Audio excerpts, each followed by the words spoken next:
Don McPherson, Syracuse University College Football Hall of Fame class of 2008, but also a speaker, an author, a broadcaster, and so much more, joins us on 365 Sports with Craig Smoke and Paul Catalina, and I'm David Smoke. Don, thank you for your time. Always enjoyed when you were a player, but also enjoy what you do now in a lot of different ways for a lot of different causes.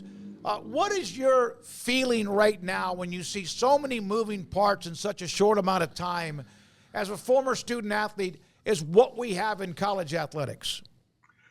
Well, first of all, it's good to be on with you all, and hello to Central Texas. I've been around college athletics for nearly 40 years. My first year here at Syracuse was 1983. And I think it's an unfortunate time, quite frankly. I think we've gotten away from the things that made the game great. I think that we got away from the things that made the proposition of being a student athlete and having the opportunity for an education. I think we've thrown that away in this chase for the money, quite frankly. And I think it's I'm a traditionalist. I'm an old school guy, and I just think that in the move to, and I go back.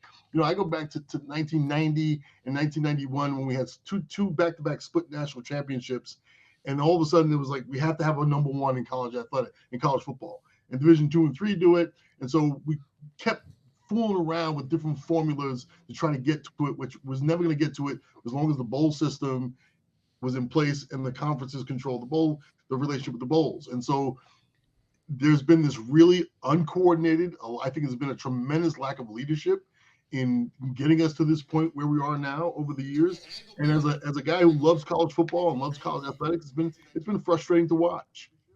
All right, let's jump into the DeLorean and go back to 1983 when you were starting out. How would you, as a former student athlete or a student athlete then, would like to have seen this set up so it flowed to the point where everything was fair and equitable or more fair and equitable for players, that you could own your own name and image and likeness and things like that?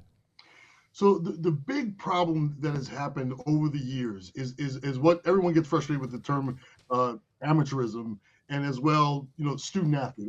Are these truly student athletes? And the thing that has not happened over the years is that the business started going this way, and college athletics was trying to stay on the same path of amateurism, hiding behind college presidents, hiding behind the NCAA, have been making more and more money, and not including players in it. And what I mean by that, not necessarily including them in the growth of the money, but the growth of the business. And where the lack of imagination has been is in the growth of the business. Keep student athletes involved in that business. Teach us about the nature of the business that student athletes are at the heart of growing. There's so many different ways they could have created a retirement sort of package plan for student athletes who contribute into it. When they graduate, they get to cash out of that retirement package or whatever it was. There's so many different ways that they could have been creative, but there was a lot of people who thought, when it hits the fan, I'm going to be dead and gone. I remember Kevin White saying this years ago at a meeting up in New York. He said, those of us we know these things are coming. We know the money is growing. We know coaches' salaries are increasing. We know the TV revenue is going to grow because of what we saw with the Big Ten network in the early 2000s. We knew these things were coming. And so many people, instead of being very creative and being innovative, just allowed the money train to keep going. And I'll tell you, I go back to 91 when the split national championship, but also my first NCAA convention was in 1994. And I watched little by little the NCAA start serving fewer and fewer schools.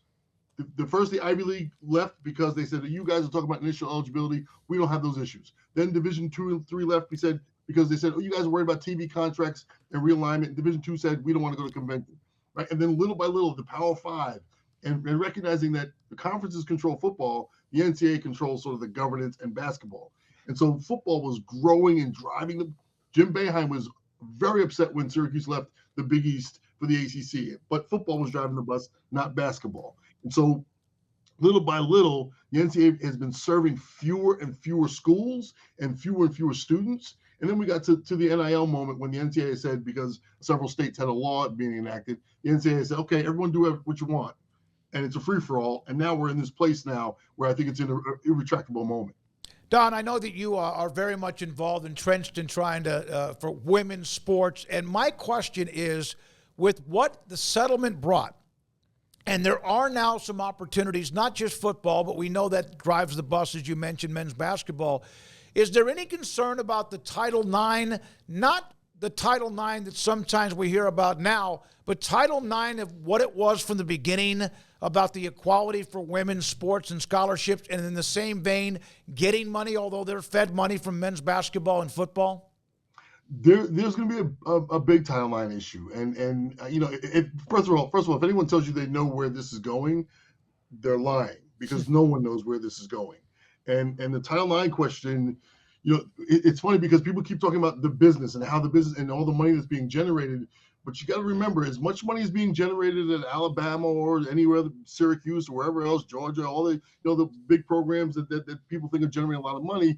Those are still academic institutions that receive federal dollars, and that's what Title IX is about. Title IX is not a gender equity in sport law. It's about how money is distributed, federal dollars are distributed based on your population that you serve. And so there's going to definitely be a Title IX issue if they go towards this direction where this recent settlement is saying, okay, there's going to be essentially a salary cap that they can cap and spend X amount of dollars on that athletic program.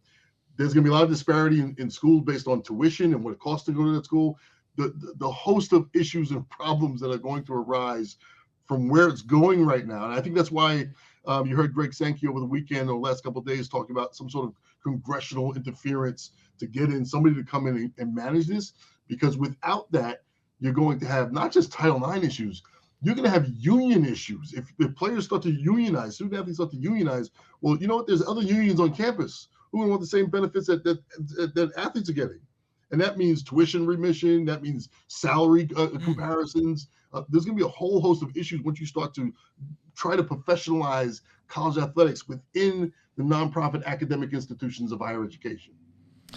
Don, like Smokey said, you've long been an advocate for women's sports, and we're seeing probably the most competitive 2 seasons of basketball we've ever seen on that side. We've seen this may be the best softball season, competitive top to bottom that we've seen.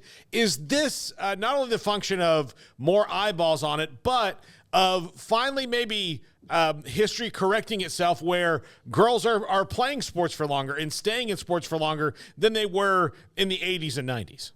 Well, let me just clarify one thing. The work that I do is not just around women in sports. The work that I do is around the prevention of all forms of men's violence against women. And that does get into the gender equity issue, where I've done some work. I think what we're seeing now in women's success in sport, first of all, women have always been, I don't want to say successful, has always been athletic and have been performing at a very high level. And now because we have more media outlets and we're seeing more high level performance of women as the game has gotten better, and quite frankly, more media attention, women are just getting the highlight that they've always deserved.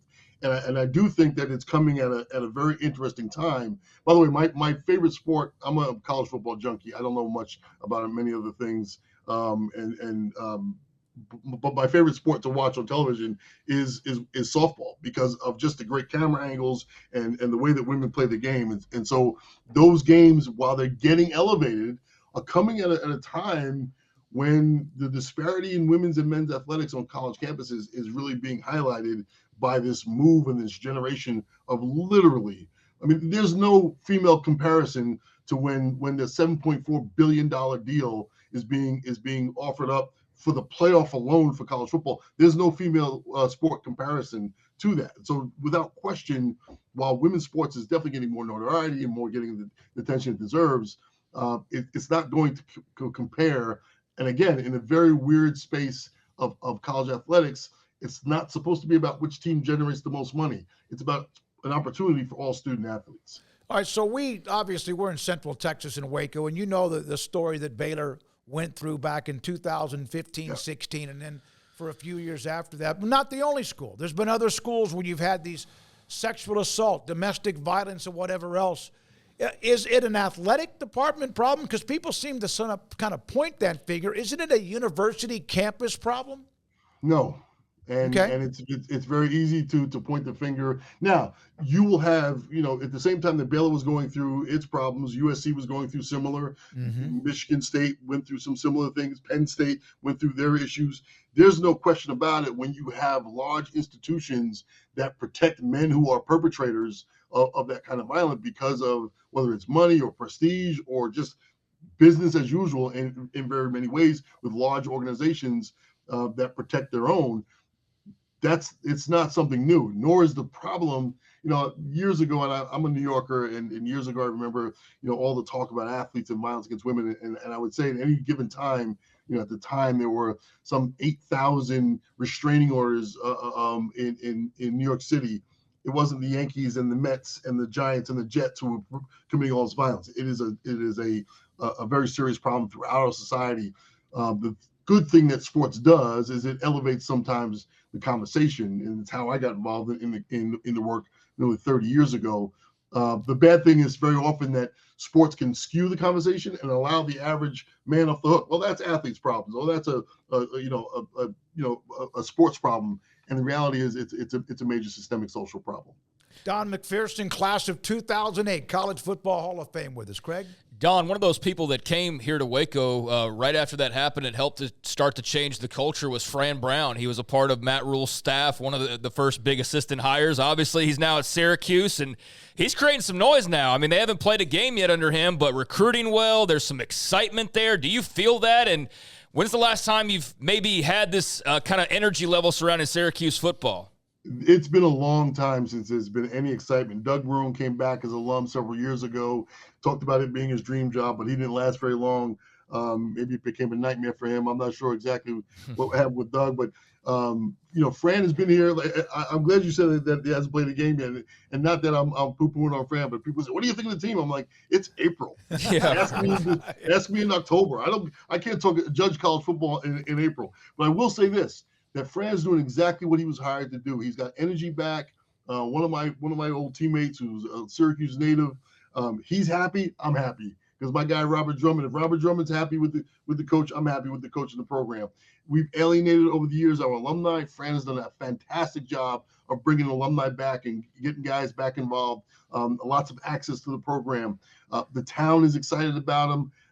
This day and age of college football, I don't like where things are. I'm very outspoken about this, about transfer portal and NIL and what it's doing to, I think, the integrity of the game. But Fran has done a great job of getting kids in the portal, getting kids. Kyle McCord was obviously the big signing, getting a top-notch quarterback to come in and sort of create this excitement. He's done all those things. And I can tell you, being on the ground here in Syracuse, he's been doing the things that's gotten the community engaged and involved. He's got people on campus back excited about football again. But, where the rubber hits the road, as you all know, when September shows up, that's when it's going to matter. Do you feel like that he's been able to, at least in the short amount of time you mentioned, getting excited, people excited, start to help drum up the resources that clearly probably weren't going to football the way they needed to be over the years since, the last time that Syracuse was regularly competing for conference titles, which was back when they were in the Big East. Right. And this is where I get, I have to bite my tongue sometimes because I'm not a critic. I live in Syracuse now, so it's hard for me to say the things that I feel about college athletics because it sounds like I'm saying them about Syracuse. I just think where things are going right now, that there are going to be institutions like Syracuse that are going to have to make a decision. Do I want to go down the road of like Florida State was talking about private equity money to stay in this big business, to say we no longer care? By the way, I think that the transfer portal is worse than NIL. Because what transfer portal is doing to a lot of kids, you're promised two things. As you're going back to, you asked me about 1983, you're promised two things by any coach. You have the ability to compete, and you have the ability to get an education. And what NIL did was say, we don't care. NIL transfer says, we don't care if you get that education anymore. Make your few dollars, transfer school to school, bounce from school to school. Things that people don't ask. How many credits, all these young men who are transferring school to school, how many of their academic credits are transferring? And I can tell you it's a nightmare. Not every kid is going to transfer from school to school and have their academic credits transfer with them because some schools don't take credits from another school. and a very stringent, and that becomes a very much a rule within the academic side of campus, whether or not they're going to accept credits. So there's a lot of problems to it. And I am of the thought when I think about a place like Syracuse, I think at some point you're going to have to make a decision. Do you want to be a part of whatever this new thing is? And I say new thing because you can't say you're a nonprofit academic institution and you're paying football players and coaches millions and millions of dollars, and you're doing TV deals on this side of the shop, and then saying, "Oh yeah, we're a nonprofit and academic institution, but some of our employees are making X amount of dollars, but they also happen to be athletes." The system is going to fall apart if we think we kid ourselves that that's going to continue to happen. And I think places like Syracuse need to make a decision. Do you want to be a part of that madness? Or do you want to go back to playing good quality football? And by the way, there's going to be plenty of people to play. I think there's schools like Boston College and Pitt and Rutgers who are going to be in that boat where, you ask about resources. Do they have hundreds of millions of dollars to be a part of this insanity that's becoming college football? If you don't mind, a couple of more questions. You mentioned the alums at Syracuse. You're one of them. You had a heck of a career. Donovan McNabb, but then, of course, Jim Brown, Floyd Little, Ernie Davis, Dwight Freeney, names like that. It's got an incredible yeah, there you go. And that doesn't include the journalism department or other entrepreneurs. How much pride is there? And is that still something that people remember and understand about Syracuse? It's an excellent question, because for me, and I'm a bit of I'm not a history wonk, but I love the institution. I love the history of the institution. And you mentioned John Mackey, and I can, go Larry Zonka. Mm-hmm. We had a black quarterback. At Syracuse before the position was called quarterback in 1938. We had a guy named Wilma Sadat Singh. And that story is an incredible story. We've had a black quarterback every decade except the 60s, since the 30s here at Syracuse. And so I love that history. I love that pride.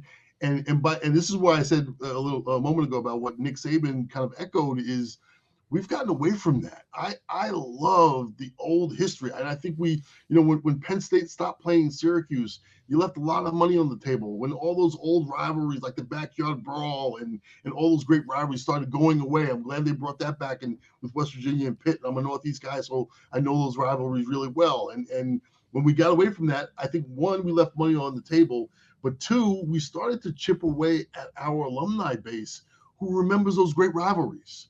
On the basketball side here at Syracuse, we love to hate Georgetown. I mean, that was our greatest. It was like, Georgia Tech, it's called good old fashioned hate. Well, that had nothing on Syracuse, Georgetown, right? I mean, your mother's a Hoya was like the charge that we used to say up here. I mean, it was amazing. And so when we got away from that, I think it really did hurt a lot of the alumni who said, all of our great traditions, all of our great fun started to go away. And so I do think that those of us who remember those games and remember those rivalries need to keep it alive. And I appreciate you kind of, stirring some of the names of our history and our past, because we have to keep those names alive.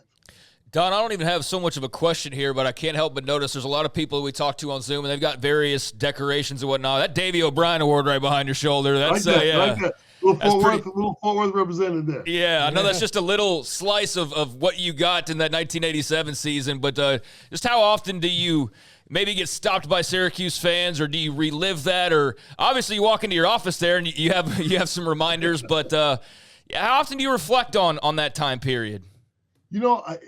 Not a lot, but I moved to Syracuse about a year ago, and the thing that I love more than anything else is I'm despite what you see behind me, I don't like live my football life in my everyday world, but right. I draw upon it for lessons that I learned, relationships and friendships and all that. But there's nothing I can tell you. There's nothing that brings me more joy than when I see someone or talk to someone here in Syracuse and they say, you know what, I used to go to games with my dad, or I used to go to games with my grandfather, or I was sitting in the stands when this happened. And when you're a part of, and I tell people all the time, since I moved back here, people say, why'd you move to Syracuse? And I was living, Long Island, where I'm from. And I stop and I pause and tell people it's because of the community. The school is one thing. I have my love for my alma mater. I love the football program and will support them till the day I die. But I was welcomed as a young person to this community.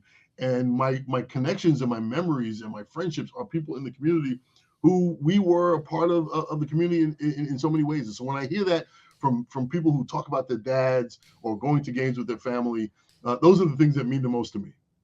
Don McPherson, that 87 season, Craig brought up the trophy. Maxwell, O'Brien, the Unitas, Sammy Ball, all of these trophies, not to mention unanimous All-American and also eventually the College Football Hall of Fame. Love watching you play the number 9 jersey that has been retired.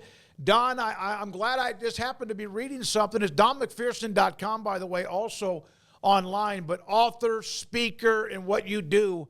Thank you so much for your time. We took more than I said we wanted, but we really enjoyed it. You're fantastic. We appreciate it.